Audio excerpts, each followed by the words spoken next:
L'épisode que vous allez écouter vous est proposé en partenariat avec Indeed. Indeed, c'est la plateforme de recrutement qui vous permet de vous rendre visible, de rencontrer des candidats et de recruter en un lieu unique. Si vous n'avez pas le temps de passer des heures sur plusieurs sites d'emploi à chercher des candidats, Indeed est un partenaire puissant qui peut vous aider à chaque étape. Indeed propose des outils de matching qui vous mettent en relation rapidement avec des candidats qualifiés. Personnellement, ce que je trouve particulièrement intéressant, c'est l'intégration sur une même plateforme de tous les outils pour gérer les candidatures. Messagerie sécurisée, visio, suivi des candidats, analyse des campagnes, etc. Alors, si ça vous intéresse, pour commencer à recruter dès maintenant, Indeed vous offre en partenariat avec Monde Numérique un crédit de 100 € pour sponsoriser votre offre d'emploi. Pour en profiter, c'est très simple, il suffit d'aller sur go.indeed.com/monde. go.indeed.com/monde, les conditions générales s'appliquent. Monde Numérique. C'est une nouvelle technologie pour publier des contenus et des services sur Internet, avec comme ambition de fabriquer en fait un nouvel espace de communication. Donc c'est un nouveau web, on pourrait dire, c'est-à-dire un nouvel espace pour publier des sites.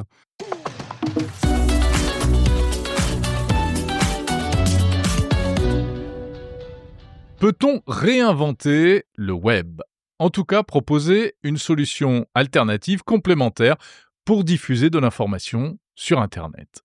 Eh bien, c'est le pari audacieux et ambitieux d'une start-up française qui a mis au point une innovation technologique assez surprenante. Bonjour Alexis Tamas. Bonjour Jérôme. Vous êtes président et cofondateur de F2R2, une société qui a mis au point Frogans, une technologie ambitieuse, je le disais, de publication de contenu en ligne que l'on va examiner en détail. Je précise que cette interview est réalisée en partenariat avec Frogans. Alors, Alexis Tamas, comment définissez-vous Frogans ? Alors Frogans, en fait, c'est une nouvelle technologie pour publier des contenus et des services sur Internet, avec comme ambition de fabriquer en fait un nouvel espace de communication, donc avec des nouveaux types de sites, mais tout en étant un espace aussi ouvert que celui qui existe déjà, qui s'appelle le web, évidemment, qu'on connaît bien et qui permet de faire des sites web. Donc c'est un nouveau web, on pourrait dire, c'est-à-dire un nouvel espace pour publier des sites. Alors, pour qu'on comprenne bien, c'est des sites qui ressemblent pas à des sites. C'est-à-dire qu'on sort de la fenêtre classique, rectangulaire du navigateur et on se retrouve avec des éléments qui sont beaucoup plus graphiques. Absolument. On a voulu, justement, en inventant ce nouvel espace de communication, lui donner des propriétés différentes de celles qu'on connaît avec le web.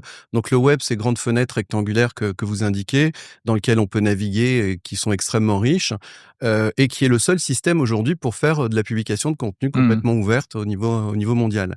Avec Frogans, on a décidé de trouver une autre ergonomie, de trouver quelque chose qui permette aux utilisateurs d'avoir une intuition plus forte quand ils naviguent, d'avoir des petits objets sur l'écran, un petit peu comme on pouvait voir des widgets il y a quelques années. Oui, tout à fait. Mais qui ne sont donc pas des widgets, c'est-à-dire que ce ne sont pas des logiciels, ce sont vraiment des sites dans lesquels on peut naviguer et qu'on retrouve ensuite sur n'importe quel terminal connecté à Internet. Et c'est complètement indépendant du système d'exploitation, du navigateur. Vous parlez de widgets. Quelle différence avec les widgets qu'on peut voir sur Mac ou sur Windows ? Alors effectivement, l'idée de pouvoir avoir un nouvel espace de communication sur Internet nécessite de pouvoir être compatible avec l'ensemble des terminaux des utilisateurs, qu'on soit sous un ordinateur Windows, un Mac, un Linux, un téléphone. Donc c'est agnostique en fait. Exactement. Et donc cette technologie justement a été conçue pour ne pas être dépendante d'un OS en particulier. Et donc là, par rapport à un widget, eh bien on va se retrouver avec une technologie de publication de pages. Alors on appelle dans Frogans, on appelle ça des slides. Frogans, ce sont l'équivalent des pages et qui ont des formes un peu comme on souhaite, comme l'auteur le souhaite, avec comme principe clé que la technologie n'apparaisse plus à l'œil de l'utilisateur, mais que seul le contenu soit visible à l'écran. Donc c'est pour ça qu'on peut se retrouver avec des sites Frogans qui ont des formes un peu bizarroïdes. Et dans tous les sens. Ouais. Alors, c'est effectivement beaucoup plus épuré d'une certaine manière qu'un site web. Il n'y a pas de menu, il n'y a pas de fonction qu'on trouve habituellement dans un navigateur. Mais ça sert à quoi ? Alors, ça sert à publier du contenu et du service. Et je dirais qu'un des attraits importants, c'est que on puisse justement au niveau de la publication espérer donc toucher des utilisateurs dans des situations d'interaction très rapides. pour justement, alors pour l'utilisateur, ça va être de pouvoir consulter des informations en temps réel, ça va être de pouvoir interagir. Donc quoi, par exemple, un site d'information? On peut avoir un site d'information, ça c'est vraiment une application très élémentaire qu'on peut avoir sur différents types de sujets. On peut aussi interagir avec un site Frogance, c'est-à-dire rentrer des informations pour obtenir des réponses. Donc d'une certaine manière, on peut converser avec un site Frogance et on va pouvoir retrouver n'importe quelle information qui est déjà qui existe en numérique quelque part. Donc il y a un effet aussi de capitalisation sur les contenus qui existent déjà. Mais c'est bien un système de publication, c'est-à-dire que il y a des éditeurs de contenu dans notre système, comme il y a des éditeurs de sites web. C'est donc des propositions de contenu faites par des éditeurs de. Le but du jeu, c'est quoi? C'est de concurrencer le web ou c'est d'apporter quelque chose de plus? Alors c'est une très bonne question. L'idée n'était pas du tout de concurrencer le web ou d'essayer de le remplacer. Nous, on est des fans du web et on le trouve extraordinaire. C'est un outil formidable. C'est ce qui d'ailleurs a permis l'essor d'Internet. Ça a donné une fonctionnalité à Internet en tant que, j'entends l'Internet réseau de transport de données. Oui. Mais donc le web en tant qu'application qui permet de publier des sites web a donné un essor énorme à l'Internet. Mais en revanche, c'est le seul système vraiment ouvert. Donc en fait, on s'est dit, c'est quand même bizarre que dans une technologie, on soit tous sur la même. Il y a quelque chose qui est elle veut dire qu'elle marche pas mal. Hein. Elle marche bien, mais en même temps, elle a dans son ADN des choses qui sont un peu anciennes. Par exemple, on souffre tous énormément du respect de la vie privée. On a beaucoup de cookies qui nous sont sans arrêt, sur lesquels sans arrêt il faut valider, dévalider, invalider, etc. l'acceptation. Mais en quoi c'est différent sur Frogance? Sur Frogance, en fait, on est parti donc avec un peu d'écart par rapport au web. On a eu la chance de voir le web naître et se développer, et on a pu voir justement un certain nombre de problématiques sur la sécurité, sur le respect de la vie privée, et dans lesquelles on a apporté, puisqu'on est reparti avec un ensemble de technologies nouvelles, on a pu intégrer dans l'ADN de la technologie Frogance justement des réponses un peu innovantes à ces questions-là. D'accord, on peut dire qu'il y a de la privacy, enfin du respect de la vie privée by design. Exactement. Par exemple, il y a beaucoup d'exemples sur lesquels il y a des innovations importantes dans cet espace dans cette technologie Frogance. Mais une des innovations a été de considérer à un moment donné que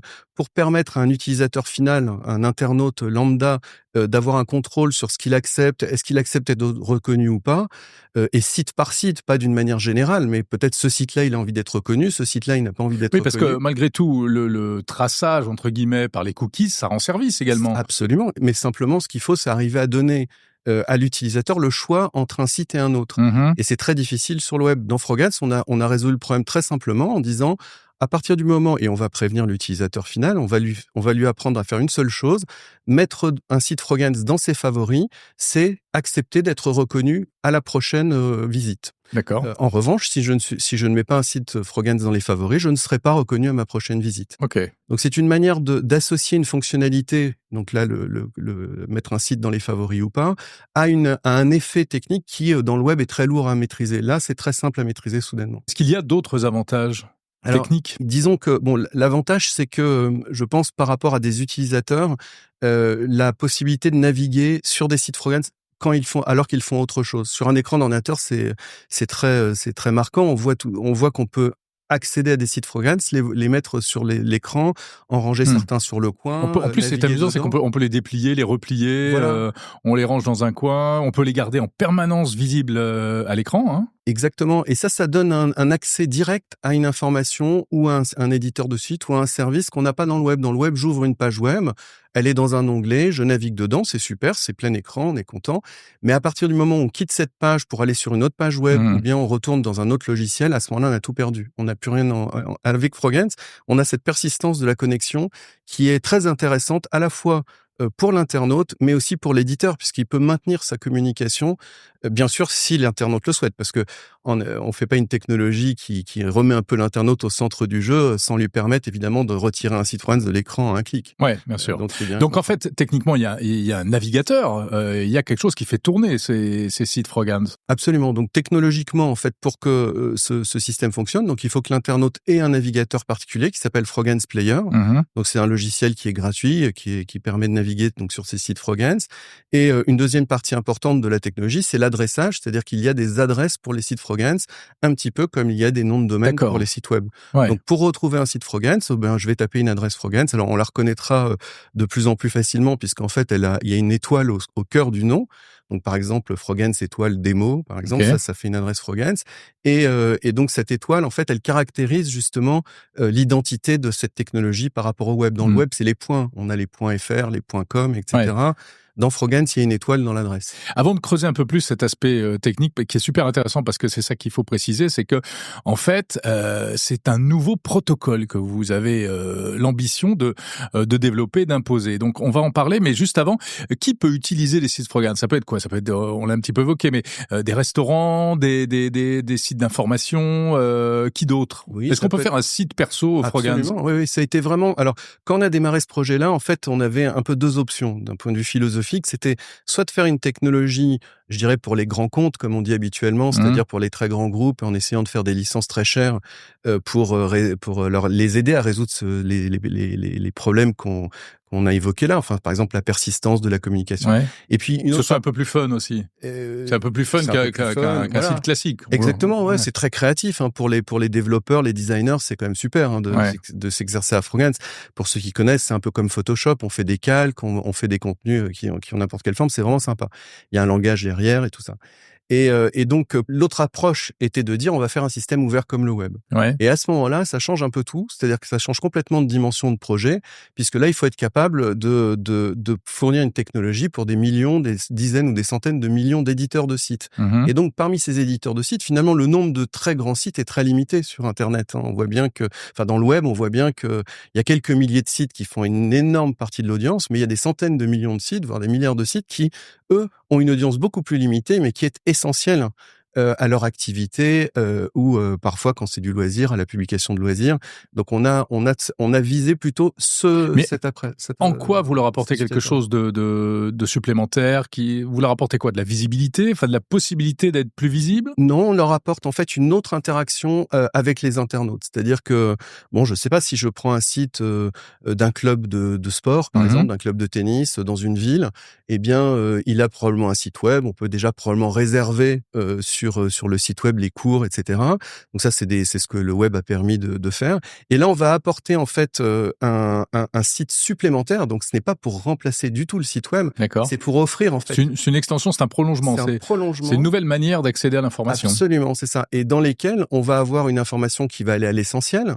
Donc on va avoir des pages moins. Par exemple, dans un site Frogance, on voit on peut imaginer donc des pages qui ont n'importe quelle forme, mais on ne scrolle pas à l'intérieur d'une page Frogance. En fait, on navigue dedans.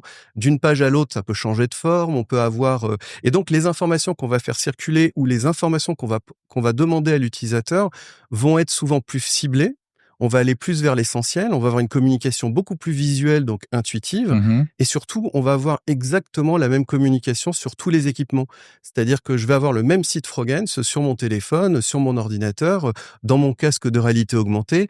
J'ai pas plusieurs sites qui correspondent à un site. Comme dans le web aujourd'hui, il y a des adaptations en fonction. Ouais, le format responsive, exactement. etc. Ce qui complique un peu la vie à la fois des développeurs, mais aussi des internautes. Les internautes, ils essayent de s'y retrouver quand ils passent d'un terminal à l'autre sur le même site. On n'a pas les mêmes fonctionnalités. Là, on va avoir quelque chose de beaucoup plus simple, de beaucoup plus direct. Et parfois, on peut faire l'analogie un peu avec la messagerie instantanée par rapport à l'email. D'accord. L'email, ça serait un peu le web, c'est-à-dire c'est complet, on peut mettre des pièces attachées, c'est exhaustif, on va prendre du temps, etc. La messagerie instantanée, finalement, c'est des messages aussi qu'on envoie, mais ils sont plus courts, ils sont plus à l'essentiel. C'est plus léger. Voilà. Et peut-être que Frogance est une sorte de la messagerie un peu instantanée dans ce cadre-là. D'accord. Alors vous l'avez dit, ça marche sur ordi, sur smartphone, et vous avez parlé aussi des casques de réalité virtuelle. Est-ce que c'est pas là où ça aurait le plus de sens finalement d'inventer une nouvelle manière de présenter du contenu ? Oui, alors c'est sûr que quand on a créé Frogance, on avait vraiment d'emblée la vision de tous les écrans avec le même site. Ça a toujours été dans notre moteur de développement. À chaque fois qu'on a été peut-être face à une décision à prendre qui nous éloignait de cet objectif, on ne l'a jamais prise. Donc on est resté absolument dans la compatibilité totale. Et alors évidemment, c'est vrai que dans les casques, on voit bien que alors quand ces casques ont commencé à apparaître, soit de réalité virtuelle, puis maintenant de réalité augmentée, on a tout de suite on a mis nos ingénieurs dessus pour justement tout de suite s'assurer que l'interaction était tout à fait bonne. Et ça marche. Et que ça marche très bien. Enfin, d'ailleurs, je pose la question, mais c'est pas vrai parce que je l'ai testé. Oui. J'ai essayé et ça marche, en effet. Et c'est ça qui, j'avoue, m'a un peu séduit parce que je trouve que c'est peut-être vraiment, d'une certaine manière, ce qui manquait au casque de réalité virtuelle. Hein. C'est quelque chose qui soit différent de ces fenêtres carrées, etc. Voilà, alors ça crée un sens. C'est un peu une preuve qu'en fait Frogance, il peut vraiment être partout avec une continuité. Ouais. Parce qu'on va pas mettre un casque de réalité virtuelle ou augmentée toute la journée. On peut le mettre 1 heure ou 2 pour travailler un petit peu, c'est bien, ou pour s'amuser, mais on va pas encore vivre avec. Peut-être que dans 15 ans, on vivra avec quand des on aura les lunettes. lunettes, Voilà. etc. Mais justement, dans ces lunettes-là, avoir des sites Frogance qui flottent dans l'environnement de réalité augmentée, c'est très chouette parce que le web, là, effectivement, avec ses grosses fenêtres, c'est pas jouable, c'est pas du tout accessible. Là, il faut des objets interactifs. Et alors, il y a bien sûr des solutions sur ces équipements, mais toutes ces solutions sont des solutions qui reposent sur la création de logiciels. Donc, c'est très lourd. C'est-à-dire que ça oblige l'éditeur. D'ailleurs, il l'a fait. Les éditeurs ont fait des applications à un moment donné sur le téléphone, puisque justement le web était pas optimisé pour les téléphones. Mais là, on revient encore avec cette histoire de, allez, on va faire des applications. Alors, pour des grands éditeurs, si on prend des grandes marques, elles ont tout à fait les moyens de faire ces expérimentations. Mais pour les millions, les centaines de millions d'éditeurs, je dirais, dont on parlait tout à l'heure, qui sont finalement le public visé de Frogance, celui du web, eh bien, là, il n'y a pas les moyens de s'amuser à faire des applications qu'il faut maintenir. Il faut sans arrêt, dès qu'il y a une nouvelle version du système d'exploitation du casque, il faut recompiler, etc. mettre à jour. Voilà. Et alors que là, dans Frogance, je fais mon site une fois. Je sais, sans avoir besoin de le tester, parce que c'est par design que c'est comme ça, que ça va fonctionner partout avec la même ergonomie pour les utilisateurs. Et donc ça, c'est quand même quelque chose qui est donc oui, pour dans les casques, c'est sympa, mais en même temps, c'est une extrémité de l'éventail possible d'utilisation du même site. Et ça, c'est ça qui est très fort, je pense. En revanche, est-ce que sur le mobile, ça a vraiment un sens ? Alors, c'est une question. On fait des essais. Alors, ça fait plusieurs années que effectivement, on a commencé à montrer ces solutions mobiles. Le mobile est intéressant, je dirais, par exemple, on voit bien d'ailleurs dans les transports en commun, les gens sont sur leur mobile. Donc, si je suis par exemple à mon bureau, je travaille sur mon Mac ou sur mon ordinateur Windows ou sur mon ordinateur, je suis en train d'interagir avec un site Frogance où je suis une information, quelque chose m'intéresse. En fait, ce qui va être intéressant dans le mobile, c'est la continuité. C'est-à-dire, ça va m'amener chez moi, en fait. Et donc, ça va me ramener chez moi. Ça m'emmène au bureau. Et ça va nous donner cette possibilité de maintenir ce contact au-delà de l'écran, c'est-à-dire d'un écran à l'autre. D'accord. Et ça, c'est un point, je pense, qu'on n'a pas encore bien compris parce qu'on ne l'a pas, cette expérience. Aujourd'hui, le web est très fragmenté, en fait, d'un écran à l'autre. On a des applications, on a des sites web, on a un peu... Et là, l'expérience de continuité est très nouvelle. Oui, mais c'est vrai que sur mobile, on a l'habitude que l'application en cours prenne toute la place, finalement, parce que l'écran est plus petit, il faut que ce soit plus simple, etc. Oui, alors cela dit, on peut jouer avec et c'est sympa. C'est-à-dire qu'on a une sorte de guirlande de sites Frogance, on peut en ouvrir plusieurs en même temps. Je crois que ce qui est un des mots de conception initiale qu'on avait utilisé pour justement donner une vision au démarrage du projet, on parlait de navigation parallèle avec Frogance, c'est-à-dire la possibilité d'ouvrir plusieurs sites en même temps, venant d'éditeurs différents potentiellement, ou du même, enfin comme on souhaite, et de pouvoir interagir en parallèle avec plusieurs sites. Ce qu'on fait très peu avec le web, ce qu'on fait pas avec les applications mobiles, puisque effectivement, comme vous dites, on passe de l'une à l'autre, en fait, on n'est pas en simultané. Et alors avec Frogance, on réunit en fait cette possibilité, et je pense que les utilisateurs vont beaucoup aimer cette souplesse justement d'interagir avec plusieurs contenus en même temps. Aujourd'hui, on a vraiment c'est amusant parce que comme Frogance c'est un peu une nouvelle expérience, on a un peu de mal à en parler, on a un petit peu de mal d'expliquer ce qui se passe, mais quand on met des gens devant, là on les voit. C'est plus concret. Alors, on va aller un peu plus en détail, Alexis Tamas, dans le fonctionnement. On verra aussi où vous en êtes du développement de cette initiative. Mais avant ça, il faut faire un peu de pédagogie parce que on l'a évoqué. C'est un nouveau protocole. Ça veut dire que, et c'est là où c'est très ambitieux, vous vous positionnez en fait sur le même niveau que le web, parce que ce que les gens savent pas, beaucoup de gens mélangent Internet, le web, tout ça, c'est pareil, c'est la même bouillie. Et non, d'un point de vue technologique, Internet, c'est la couche de base, c'est le réseau qui avait été inventé par Vinton Cerf, Bob Kahn, etc. dans les années 70 aux États-Unis. Et le World Wide Web, c'est autre chose. On a mis par-dessus cette couche qui permet de créer des sites web inventés par Tim Berners-Lee 10 ans plus tard. Et vous arrivez 50 ans après en disant coucou, nous, on veut bien rajouter encore autre chose. Alors, il y a aussi d'autres trucs, hein, c'est ça. Il y a le FTP, il y a le mail qui sont aussi des protocoles. Et vous dites coucou, on arrive, on va rajouter une couche, quoi, en fait. Ce qui est formidable avec le réseau Internet dont vous avez évoqué les fondateurs, c'est qu'effectivement, il a été conçu comme un système totalement ouvert où des applications peuvent s'introduire et fonctionner et faire fonctionner donc des protocoles. Donc effectivement, dans Frogance, en fait, on a pris conscience, hein, un peu comme tout le monde, mais ceux qui regardent d'un peu près, comme vous et puis voilà les experts, on a pris conscience effectivement de ce niveau d'ouverture, que c'était, il n'y a pas besoin de demander d'autorisation. Hein. Je pense que quand Skype a débarqué avec la téléphonie sur Internet, il l'a demandé à personne en fait. Et donc c'est ça qui est assez extraordinaire avec ce réseau, c'est cette capacité d'accueillir des applications nouvelles qui viennent de nulle part, enfin qui débarquent du jour au lendemain et qui peut-être deviennent des standards par la suite. Donc Frogance en fait est arrivé effectivement comme ça. On a bien vu tout de suite que c'était, il fallait pas penser le web comme étant l'ensemble, mais que c'était une partie d'un ensemble. Ouais. Enfin, le web aspire tout quand même aujourd'hui. Alors, il aspire tout. Parce qu'il aspire même le web, le mail, il aspire même le FTP. Absolument. Mais en fait, ce que le web a apporté justement comme solution d'intégration et pourquoi il a tout aspiré, c'est qu'il a apporté toute une infrastructure avec lui, elle-même assez ouverte, hein, donc avec des noms de domaine, avec des protocoles comme HTTP, etc., qui ont permis des évolutions très très fortes en fait. Et donc on a pu mettre de la vidéo. Et donc toute l'industrie, tous les industriels, tous les créateurs ont gagné un temps fou en se mettant à l'intérieur du web, en s'abritant dans le web. Mais quand on vient s'abriter dans le web, on vient avec ses défauts. C'est-à-dire que ça reste une page rectangulaire, ça reste difficile pour la vie privée, ça reste un peu compliqué pour la sécurité, ou en tout cas pour les réglages des utilisateurs face à ces problématiques-là, puisque ça n'a pas été inventé, donc c'était inventé par Tim Berners-Lee, comme vous le disiez, et c'était pas vraiment pour le grand public, c'était pour des chercheurs, pour l'université, pour le monde académique, etc. Des gens ont un regard quand même assez fin sur les problématiques. Donc il y avait pas besoin de se mettre au niveau du grand public à ce moment-là. Puis il y avait pas beaucoup d'informatique personnelle non plus à l'époque. C'est vrai. Donc arriver avec Frogance, c'est arriver avec la possibilité d'arriver sur un projet du type Frogance, c'est d'arriver en disant on va s'installer sur Internet et on va effectivement développer un certain nombre de technologies, donc des protocoles qui vont permettre ces échanges, cette publication de contenu.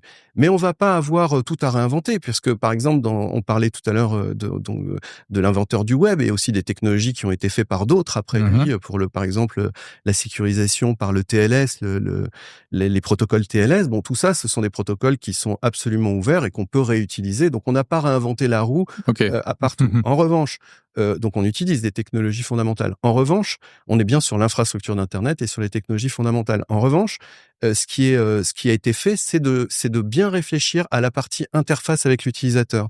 Donc toute la couche de présentation, donc l'apparence des sites Frogance, tout ça a été pensé indépendamment du HTML et de toutes les technologies qui existent là, d'une manière simplifiée, pour justement atteindre les objectifs dont on parlait tout à l'heure, avec une couche d'adressage aussi.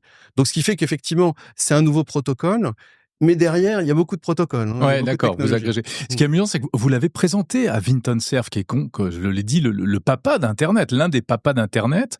Vous lui avez montré Frogance. Qu'est-ce qu'il a dit? Alors, absolument. On a eu la chance, par un des administrateurs d'une des structures dont on parlera tout à l'heure, donc OP3FT, on a eu la chance de rencontrer les fondateurs d'Internet. Donc, il y avait lui, Vinton Cerf, et aussi Steve Crocker. Et donc on a été les voir à Washington pour leur présenter à plusieurs reprises en fait le projet. Alors ce qui les a intéressés de la manière la plus importante, ça a été justement tout ce qu'on pouvait faire avec un système d'adressage nouveau. Okay. Donc notamment le caractère déterministe des connexions. Puisque eux ont inventé le TCP, hein, donc TCP c'est le système de connexion, Et au-dessus, ensuite, le web est venu avec HTTP. Et dans ce système... Il y avait des Français aussi à l'époque, hein, on va les citer, Louis Pouzin, etc., voilà, qui sont un peu tombés dans les oubliettes, mais qui avaient des modèles qui ont inspiré Windsurf, notamment. Qui ont inspiré Windsurf, d'ailleurs. Absolument, il le reconnaît, et c'est le système par paquet, hein, la communication par paquet. Donc oui, on avait cette capacité d'ingénierie. Enfin, je pense qu'on l'a toujours, en vrai, mais... vous en êtes la preuve, a priori. Donc, la réaction de Windsurf, c'était quoi? Donc, la réaction, ça a été de se dire, mais au fond, c'est vrai que pour nous, c'était une évidence, mais le web n'est pas la seule destination de l'internet. C'est-à-dire on va pouvoir aussi paralléliser deux, trois choses. Donc, très intéressé au niveau notamment des protocoles de communication et notamment de sécurisation qu'on a mis en place. Alors, c'était un petit peu technique, mais en fait, l'idée de base est très simple. C'est que dans le web, quand vous tapez un nom de domaine, eh bien, votre navigateur web va aller se connecter au serveur et va engager une sorte de négociation pour savoir quel niveau de sécurité on va mettre en place pour la communication. Parce que le navigateur n'a aucune autre information que le nom du serveur et sa localisation. Dans Frogance, en fait, on transporte avec l'adresse, au moment de la résolution de l'adresse, quand les gens tapent l'adresse, en fait, ils vont, avant de se connecter au site, récupérer des informations techniques sur le site. D'accord. Ce qui va permettre à leur navigateur, Frogance Player, dont on parlait tout à l'heure, de se connecter en connaissant le niveau de sécurité qui est attendu. Donc, si par exemple, je me connecte au site Frogance de ma banque, il y a fort à parier que la banque va mettre le niveau protocolaire maximum, puisque c'est évidemment son intérêt de protéger la communication entre ses clients et ses serveurs. En revanche, si je vais sur mon blog, les enjeux de sécurité sont beaucoup moins importants. Ils existent, mais ils sont beaucoup moins importants. Auquel cas, l'éditeur du blog va pouvoir régler un niveau de sécurité raisonnable, pas forcément le plus compliqué à mettre en œuvre sur son serveur. Voilà. Et c'est ça qui va permettre justement d'avoir une connexion qu'on dit déterministe, à l'inverse du web. Et ça, c'est quelque chose qui a pas mal intéressé. Ensuite, évidemment, les propriétés. Je me souviens très bien de nos discussions autour du respect de la vie privée, donc de la sécurité, le respect de la vie privée, le respect de l'utilisateur final aussi dans le fait qu'il n'est pas technique. Et donc, il faut pas l'exposer à des réglages comme on en a dans tous les navigateurs modernes. Si on va dans la page de réglage, on rentre dans une jungle de mots-clés. C'est pas simple. C'est très compliqué. C'est objectivement compliqué, même pour les experts. Après, il y a plein de possibilités. Du coup, on a quand même plein de possibilités à notre portée.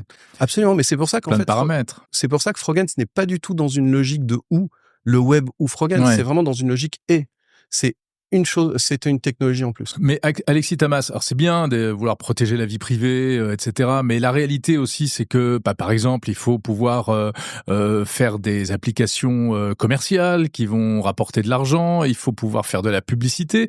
Est-ce que vous pouvez intégrer des outils publicitaires dans les sites Frogance? Ah ben absolument, puisqu'en fait le contenu, on l'a pas précisé, là c'est l'occasion de dire qu'effectivement le contenu est bien hébergé par les éditeurs eux-mêmes sur leur propre serveur, donc ils sont libres de mettre tout type de contenu dans leur site Frogance. Donc ils peuvent mettre des bannières publicitaires, ils peuvent mettre des bannières publicitaires. Okay.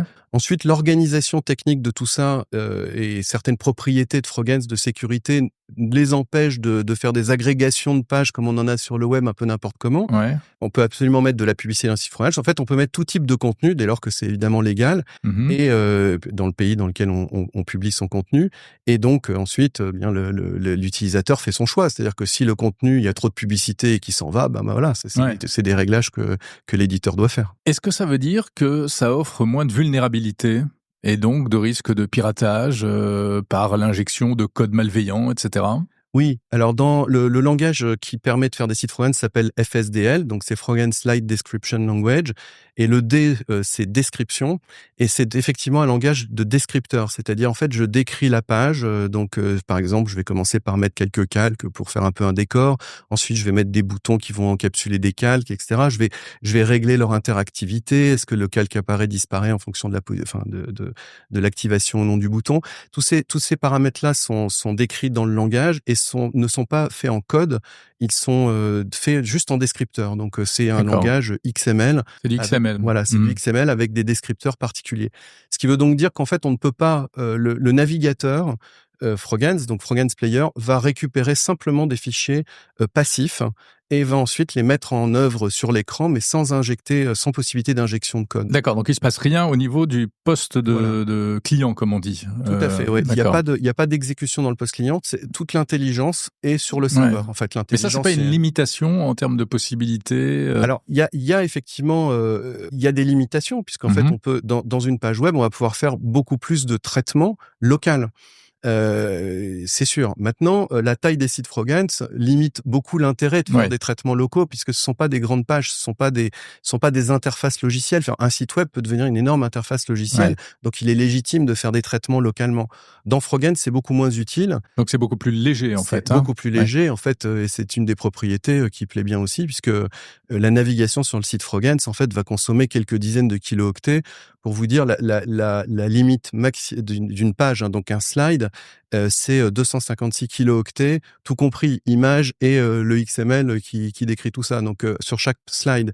Donc ça veut dire que naviguer même frénétiquement sur un site Frogance, on va avoir une toute petite bande passante. D'accord. Ce qui est aussi donc on n'a pas besoin de beaucoup de réseau et c'est plus frugal en termes de consommation énergétique. Voilà, c'est ça. Donc on peut, par rapport à la navigation sur un site web, ça n'a rien à voir. On va avoir, en plus, on a un système de cache qui est complètement contrôlé par l'auteur du site, qui lui permet vraiment d'optimiser complètement le trafic réseau. Alors ça lui permet de faire des économies sur son serveur, mais aussi l'utilisateur a des gains de bande passante et aussi de latence, puisque finalement il y a moins de choses à charger. Si je suis développeur, je suis séduit par ce que vous venez de me dire, j'ai envie de développer mon propre site. C'est possible aujourd'hui ? Vous en êtes où ?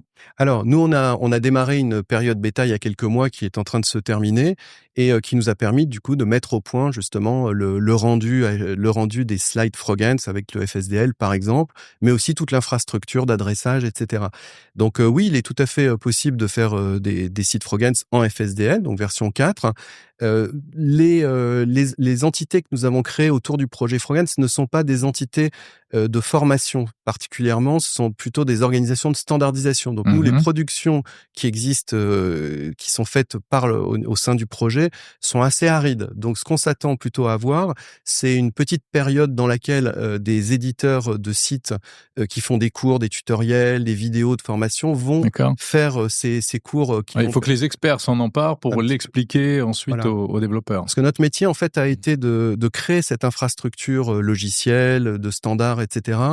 Et c'est un métier très particulier de faire des standards ouverts, d'arriver à les faire reconnaître à droite à gauche.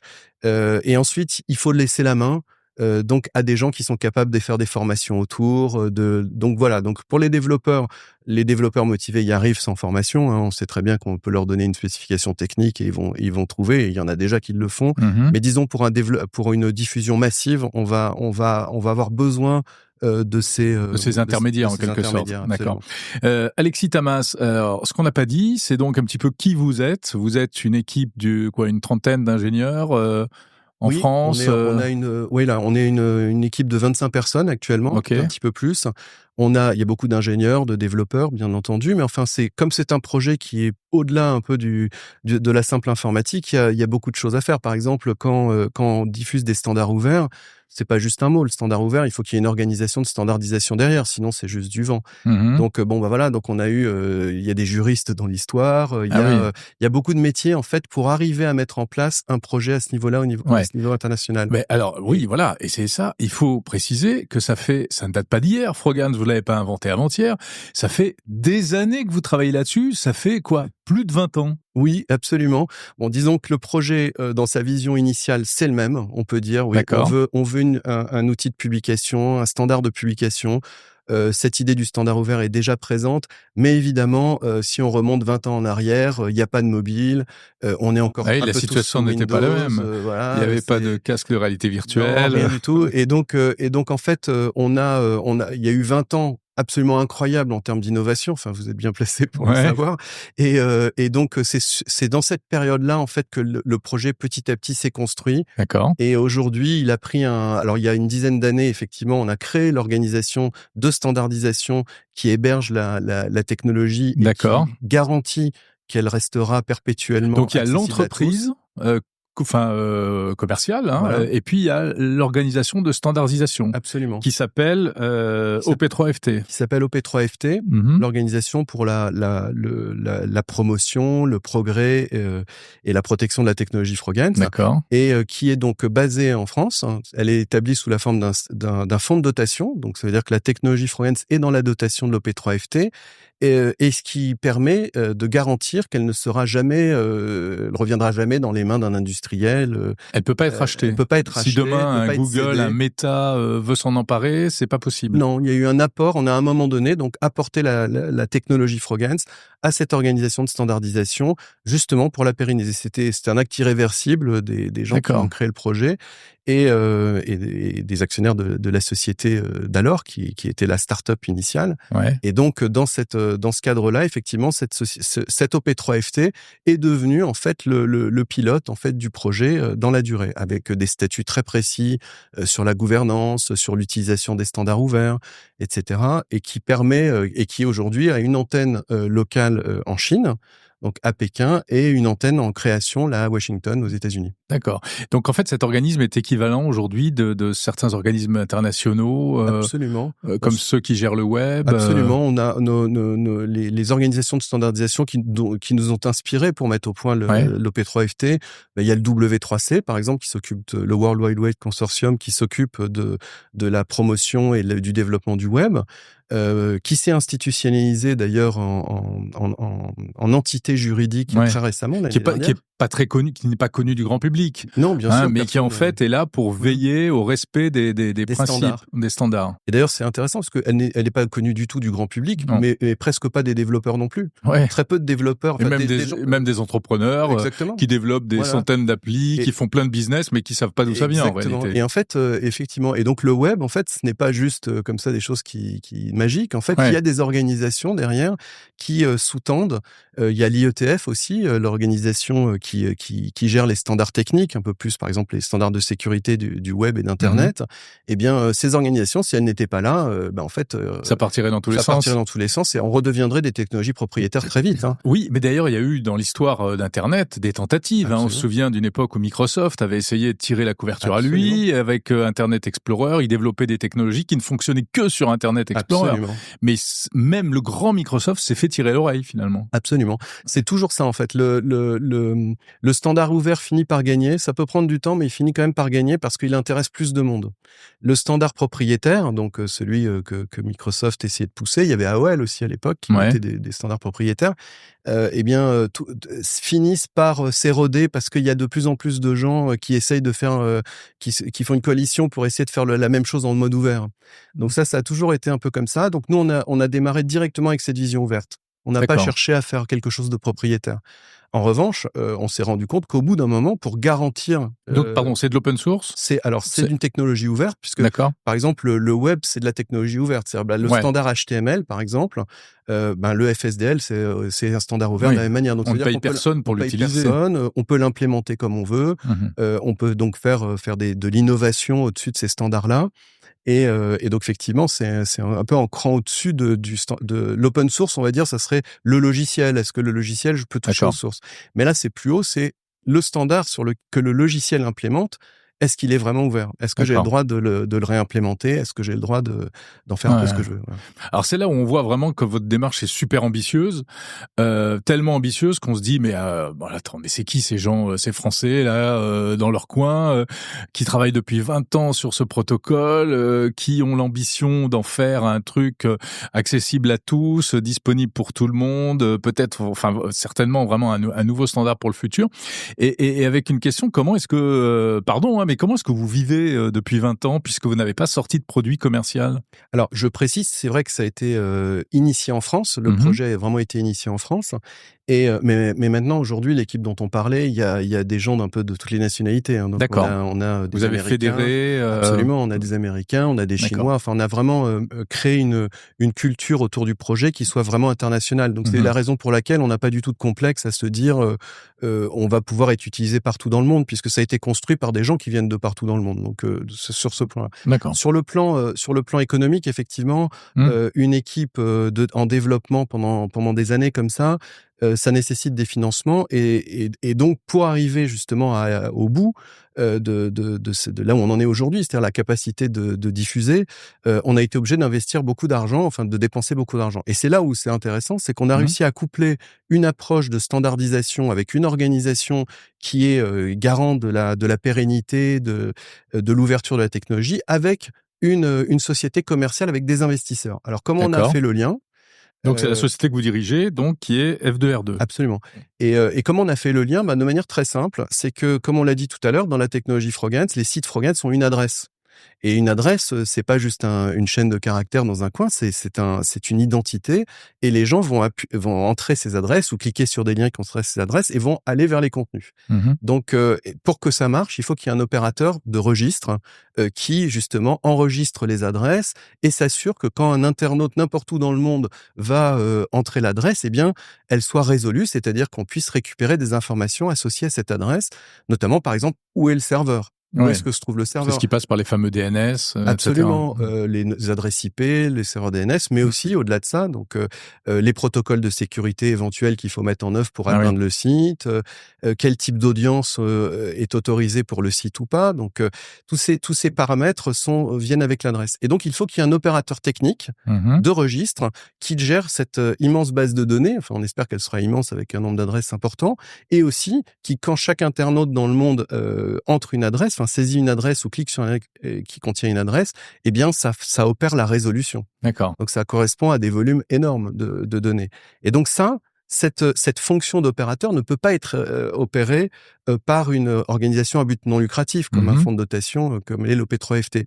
Donc, en fait, l'OP3FT a désigné donc la société F2R2 comme opérateur de ce registre d'adresses Frogance. D'accord. Moyennant des royalties. Donc là, en l'occurrence, c'est 15% donc du chiffre d'affaires de l'adressage revient à l'OP3FT et lui sert à financer toute l'évolution de la technologie, tout ce qui est nécessaire pour que le projet continue, se développe et qu'on ait d'autres versions, etc. Donc, ce qui va alimenter la machine en cash, on va dire, c'est la revente, c'est la vente des adresses. Comme aujourd'hui, on achète, je crée un site web, mon site perso.com, je vais, j'allais dire acheter, mais c'est même pas de l'achat parce qu'en fait, il faut renouveler tous les ans. Donc, voilà, on enregistre. On va louer des adresses. Et donc, ça, c'est l'activité de F2R2. Mais pour arriver au stade où effectivement il y a des adresses qui sont enregistrées, eh bien, ce qui est la seule manière d'agir, c'est évidemment de lever des capitaux, de lever des fonds. Donc vous avez des investisseurs. Et donc on a des investisseurs. Et là, ce qui a été intéressant, je trouve, par rapport à la typologie de ce projet dans le monde de l'investissement, c'est qu'en fait, on a réussi à travailler avec des particuliers depuis l'origine. Donc, et ça, on n'a pas eu de fonds d'investissement. On a vraiment travaillé avec des particuliers, alors avec des niveaux d'investissement très variables. Il y a quelques années, donc, on a ouvert le capital au public, et ce qui nous a permis d'avoir plus de gens. Là, aujourd'hui, on a à peu près 300 actionnaires. D'accord. Et surtout, on a des gens qui ont pu voir les choses avec une certaine durée. Voir les choses aussi avec peut-être de l'audace, puisqu'en fait ils gèrent un peu leur patrimoine, et ce qui nous disqualifie un petit peu des fonds d'investissement traditionnels qui avaient besoin de plus de visibilité, puisque bon, ce projet étant très innovant, il n'y a pas beaucoup de référents, notamment il n'y a pas un Frogance aux États-Unis qu'on serait en train de mimer. En fait, on fait le projet, donc ça veut dire il n'y avait pas d'internet, il n'y avait pas de web quand le web a été inventé. Et exactement. Et ça peut poser des problèmes à certains types d'investisseurs ou à certaines époques. Et donc, on ne sait pas à quoi se référer. Voilà, c'est ça. Donc ça paraît inquiétant. Ou alors ça nécessite beaucoup de temps pour essayer de comprendre comment ça marche, où sont les fondamentaux, pourquoi ils vont pas se planter, etc. Mais ça veut dire que les gens qui ont accepté de mettre leurs économies ou leur fortune, peut-être pour certains, là-dedans, de vous soutenir, eux, ils y croient à mort. Ils y croient à mort, oui, voilà. Ils nous ont beaucoup aidé aussi à réfléchir, puisque quand vous avez beaucoup d'investisseurs, ils sont donc on les voit souvent, nous on les voit là typiquement actuellement presque toutes les 3 semaines par Zoom, on fait des Zooms, etc. pour les informer. Et on a comme ça dans notre actionnariat une vingtaine au moins d'actionnaires passionnés, et puis surtout qui nous donnent des retours. Enfin, on a une intelligence collective dans ce projet qui est très importante. Notre équipe, mais aussi nos actionnaires. Et ce sont des gens du métier Alors pas nécessairement. Alors On a toutes les tranches d'âge. On a le plus jeune vient d'avoir 18 ans, parce qu'il faut être majeur pour être actionnaire chez nous. Mais notre doyen a 88 ans, pour dire les choses. Donc c'est vraiment on a une grande palette. Hein, et en fait, on a des gens qui bien sûr sont curieux des technologies, ça les intéresse. Hein, le sujet les intéresse. Ouais. Mais on a plusieurs motivations. Il y a des gens, ils sont vraiment là avec l'idée de gagner de l'argent, ce qui est super, parce que c'est un peu le but. Mais d'autres sont là parce qu'ils veulent participer à cette aventure. Le côté une entreprise française qui s'est bien organisée et qui peut avoir un impact majeur sur l'internet mondial, ça leur plaît bien. Nous, ça nous plaît beaucoup, mais aussi on partage ça avec nos actionnaires. Et ceux qui ont l'ambition de gagner de l'argent, comment est-ce qu'ils peuvent espérer gagner de l'argent ? Alors, en fait, la société... d'avoir un retour sur investissement, on va dire. La société F2R2, donc, elle a cette délégation pour exploiter donc le registre des adresses Frogance, et elle l'a pour une durée de 10 ans renouvelable. Enfin, donc, c'est quelque chose qui va permettre d'envisager du long terme, de la rentabilité à long terme, dès lors que le projet va grandir. Donc, la vente d'adresses. La vente d'adresses, exactement, avec, on l'espère, des marges importantes, comme dans le secteur des noms de domaine, en fait. C'est ce que fait aujourd'hui, quelle est l'entreprise qui s'occupe de ça pour... Alors, dans l'internet mondial, on va dire, c'est la société VeriSign aux États-Unis qui s'occupe du .com et du .net et de quelques autres extensions. C'est elle qui domine le marché de très loin. Elle a presque la moitié des noms de domaine actifs. Et donc cette société est cotée au Nasdaq et génère des revenus substantiels. Alors c'est une société qui fait quelques milliards de dollars de chiffre d'affaires. Elle n'a cependant rien à voir avec les GAFA qui font 100 fois plus. Hein. Ouais. Donc on est quand même dans une entreprise ou dans une activité d'infrastructure. On n'est pas on n'est pas dans du e-commerce. On est quand même dans des métiers d'infrastructure qui sont un peu particuliers, qui sont passionnants, mais qui sont moins connus. C'est pour ça que bien sûr, on va connaître Amazon, mais qui connaît VeriSign? Très peu de gens en réalité. Et en plus, on va jamais quand on fait un site web, on va jamais chez VeriSign enregistrer, puisque ça c'est le registre central, VeriSign des .com. Quand on va à un .com, on va passer par un bureau d'enregistrement. Et donc ces bureaux d'enregistrement, c'est eux qui vont ensuite s'approvisionner. Donc pareil, F2R2, c'est l'équivalent de VeriSign, on va dire, pour les adresses Frogance. Et en revanche, les éditeurs de sites Frogance ne vont pas vraiment connaître F2R2 puisqu'ils vont passer vraisemblablement par leur fournisseur habituel. Donc vous resterez dans l'ombre, en fait. En fait, on restera dans l'ombre. Ça nous va très bien et en même temps c'est un métier qui est très prenant dans l'ombre. Hein. Mais est-ce que F2R2 par exemple pourrait être racheté ou pourrait faire une entrée en bourse un jour? Alors effectivement, c'est ça le retour sur investissement de nos actionnaires. L'idée est bien là, c'est-à-dire de dire au fond on amène Frogance avec nos investissements à ce potentiel mondial. On crée la bascule. C'est-à-dire le passage où Frogance devient finalement un effet un peu de t'as pas ton site Frogance, non, si, il faut que j'en ai un, voilà. Donc c'est un peu ce qui s'est passé avec le web. Hein. À un moment donné, il y a une bascule qui s'opère où ça devient un espace qu'il faut occuper. Donc en amenant ce projet à ce point-là, eh bien évidemment la société F2R2 va devenir en fait désirable pour des grands industriels. Mais je dirais et donc ça peut être une acquisition ou ça peut être une introduction en bourse. Dans tous les cas de figure, le projet a été construit pour que le changement de propriétaire n'aura aucun impact sur la technologie ou sur l'avenir de la technologie. Ça, c'est un point extrêmement important. Donc, ça veut dire que si, mettons que ce soit un acquéreur industriel américain ou chinois ou européen qui achète en fait la société F2R2, elle n'aura pas le pouvoir d'infléchir la philosophie du projet puisque le centre de gravité, il est au niveau de P3FT dont on parlait tout à l'heure, de l'organisation de standardisation. Chinois-américain, ce serait un peu dommage finalement parce qu'il y a aussi une dimension souveraineté européenne, souveraineté numérique dans votre projet. Alors il y a ça, et puis après, il y a des moments où il faut être aussi capable de porter un projet loin aussi avec des gens qui apportent peut-être des capitaux, peut-être qu'il n'y en aura pas besoin. Moi, je dirais que par rapport à la France, le point sur lequel on se sent à l'aise, même dans le cas d'une acquisition d'F2R2 par un Américain, par exemple, ou un Chinois, ce qui est important, c'est que c'est une fonction d'opérateur, en fait. Ce n'est pas la création de Frogance. C'est-à-dire que Frogance restera à la création, l'évolution de Frogance, le respect peut-être d'une certaine forme le respect de l'intérêt des utilisateurs finaux, etc. Tout ça va rester à OP3FT. NFT. Donc quelque part, et même 15% des revenus éternellement. Donc je dirais que quelque part, Ouais. le projet va rester européen, ancré en Europe et en France en particulier. Et alors, ce qu'il faut préciser, c'est que donc, au moment où on enregistre cette vidéo, début 2025, eh bien, vous faites une nouvelle levée de fonds. Vous en avez déjà fait combien? 3, 4? Depuis effectivement la création donc de la société F2R2, donc fin 2019, donc on a fait un certain nombre de levées de fonds auprès de nos actionnaires Mmh. et on a ouvert aussi le capital au public dans le cadre d'offres de titres ouvertes au public à Voilà. partir de 2021.